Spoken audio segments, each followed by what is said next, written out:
말씀 씨앗을 심어요. 사랑하는 친구들, 말씀 시간 시간이에요. 오늘 말씀은 히브리서 7장 말씀이에요. 다 함께 말씀 씨앗 심을게요. 히브리서 7장. 멜기세덱은 살렘의 왕이며 지극히 높으신 하나님의 제사장이었습니다. 그는 아브라함이 여러 왕들을 무찌르고 돌아오는 길에 아브라함을 만나 축복해 주었습니다. 아브라함은 전쟁에서 빼앗아 온 물건 중에서 10분의 1을 멜기세덱에 주었습니다. 멜기세덱은 정의의 왕이라는 뜻이며 살렘 왕은 평화의 왕이라는 뜻입니다. 그의 아버지와 어머니가 누구인지는 아무도 모릅니다. 그의 고향이 어디인지 아는 사람도 없으며 그가 태어난 날과 죽은 날이 언제인지도 알지 못합니다. 그는 마치 하나님의 아들같이 영원한 제사장으로 있는 자입니다. 그가 얼마나 위대한 사람이었는지 생각해 보십시오. 우리 조상 아브라함은 전쟁에서 이겨 얻은 물건들 중 10분의 1을 그에게 주었습니다. 제사장이 된 레위 사람들은 율법에 따라 백성으로부터 10분의 1을 받을 수 있게 되어 있습니다. 제사장들과 백성 모두 아브라함의 자손이지만 제사장은 자기 백성으로부터 10분의 1을 받았습니다.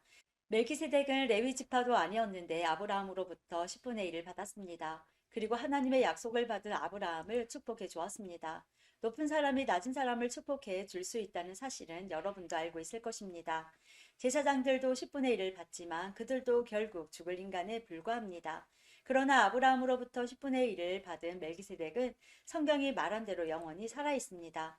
또한 백성들로부터 10분의 1을 받았던 레위 지파도 아브라함을 통해 멜기세덱에게 10분의 1을 바쳤다고 말할 수 있습니다. 왜냐하면 아브라함이 멜기세덱을 만났을 때 레위는 아직 태어나지 않았고 아브라함의 몸속에 있었기 때문입니다. 이스라엘 백성들은 레위 지파의 제사장 직분을 통해 율법을 받았습니다. 그러나 제사장 직분을 받았다고 해서 그들이 영적으로 완전해질 수는 없었습니다. 따라서 또 다른 제사장, 즉 아론의 계통이 아닌 멜기세덱의 계통을 따른 제사장이 필요했던 것입니다. 제사장 제도가 바뀌어야 한다면 율법도 바뀌어야 할 것입니다. 우리는 지금 그리스도에 대해서 말하고 있습니다. 그리스도는 레위 지파가 아닌 다른 지파의 사람이었는데 그 지파에서 나온 사람들 중 제단에서 제사장으로 섬긴 사람은 한 명도 없습니다. 우리 주님께서 유다 지파에 속했다는 사실은 분명합니다.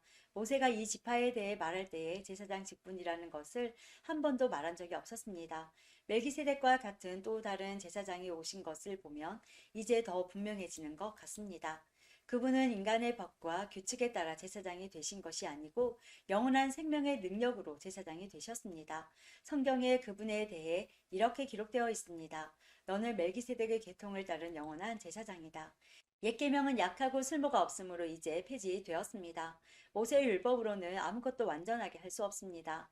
그러나 이제 우리는 더 나은 소망을 받았고 이 소망을 통해 하나님께 가까이 나아갈 수 있습니다. 예수님을 대제사장으로 세우실 때에 하나님께서 맹세하셨습니다. 다른 사람들이 제사장이 될 때에는 그런 맹세를 하지 않으셨습니다. 그러나 그리스도는 하나님의 맹세로 제사장이 되셨습니다. 주님께서 너는 영원한 제사장이다 라고 약속하셨으니 그 마음을 결코 바꾸지 않으실 것이다. 예수님께서 하나님과 그의 백성 사이에 더 좋은 약속의 보정이 되셨다는 뜻입니다. 제사장들이 죽으면 제사장의 일을 더 이상 할 수 없기 때문에 제사장의 숫자가 많을 수밖에 없었습니다.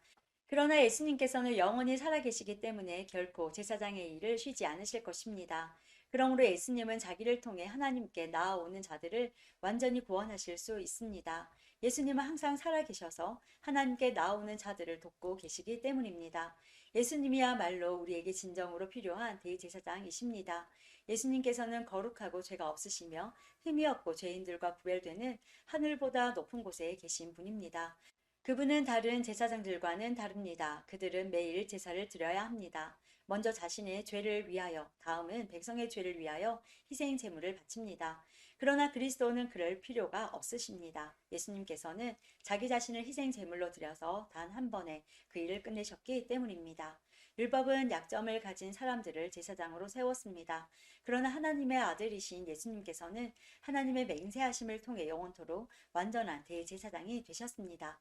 오늘도 말씀 씨앗 모두 잘 심었어요. 우리 내일 또 만나요.